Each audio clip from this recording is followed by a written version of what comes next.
Imra était aussi en plein tournage avec Gazo pour leur titre Strip. Voilà, apparemment, la santé de l'artiste se serait améliorée. Il va d'ailleurs partager cet extrait avec ses propos, je cite, No fake love, mon karaté reste le même et il fonctionne toujours.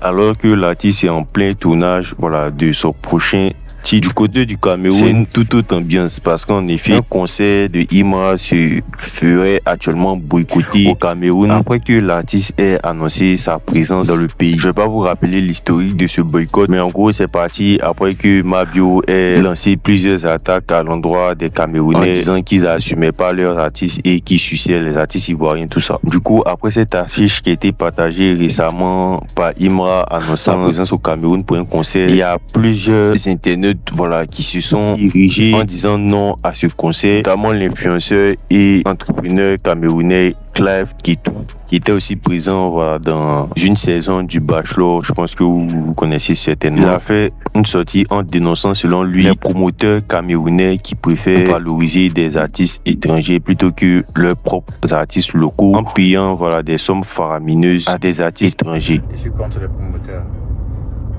Il faut valoriser le talent, la culture locale, parce que les autres l'ont fait. C'est bien pour ça qu'ils s'exportent aujourd'hui. Dès la semaine prochaine, on va se mobiliser pour combattre ce concert. Pas contre l'artiste, contre les promoteurs. Ils auront investi pour rien parce qu'ils n'ont pas écouté. Ils n'ont pas écouté la voix du peuple.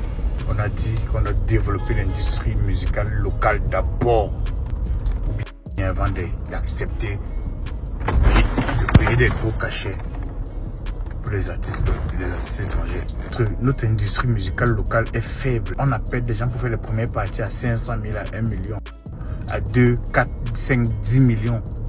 Et on donne à l'artiste étranger 60 millions, 50 millions. Ce concert sera boycotté.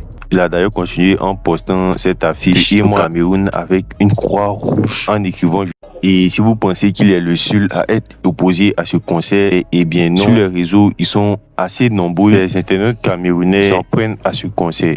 Vous insistez avec la venue de Imra ici au Cameroun. Ce n'est même plus 60 millions, maintenant c'est 90 millions que vous voulez lui donner. Ok, j'envoie ce message à tous les Camerounais qui me suivent et qui supportent le mouvement. On va boycotter le concert de Imra ici au Cameroun. Boycott pour le concert de Imra au Cameroun. Boycott. On a dit que chacun reste dans son pays. Une grande affiche, tu dis Imra au Cameroun. Là, c'est plus une affaire d'une seule personne. Maintenant, ça concerne tous les Camerounais. Je suis Camerounais, ça me concerne. Et les Camerounais qui me suivent, ça les concerne aussi. L'argent que le promoteur va donner à Imra pour venir en spectacle ici au Cameroun, il va le récupérer avec les tickets que tous les Camerounais vont acheter pour aller à ce concert. Ce qui veut dire qu'il a besoin des Camerounais pour que ce concert marche. Si les Camerounais disent qu'ils ne vont pas à ce concert, le concert ne va jamais marcher. Donc je vous laisse me dire ce que vous en pensez. C'est normal que les Camerounais priorisent les artistes locaux comparés aux artistes étrangers, ou au contraire, c'est pas légitime. Perso, comme j'avais dit, lors de ce clash entre Mabio et le Cameroun, la musique est universelle et on peut pas empêcher un pays d'aimer la musique d'un autre pays. Moi, ça n'a tout simplement aucun sens. Mais bon, je peux comprendre la frustration lorsque on voit que des artistes étrangers ont plus de hype que ses propres artistes locaux. Mais le problème, c'est pas les promoteurs, et je pense que c'est un mauvais combat. Toute industrie se développe juste par le travail, que ce soit au niveau des producteurs, des artistes, des beatmakers ou les acteurs qui composent l'industrie et qui produisent de la musique. On doit proposer de la musique de plus en plus qualitative. C'est tout quoi. Pour toi, tu dis tous les Camerounais, faut plus écouter la musique des personnes étrangères. Et si un Camerounais se cache pour aller écouter, après c'est mon avis. Je dis pas que ça doit être forcément le vôtre, mais moi c'est tout simplement logique. La musique c'est pas limité à un peuple et c'est censé traverser les frontières. Donc c'était tout pour aujourd'hui. N'hésitez pas à laisser vos différents avis et on se dit à la prochaine, une prochaine actu.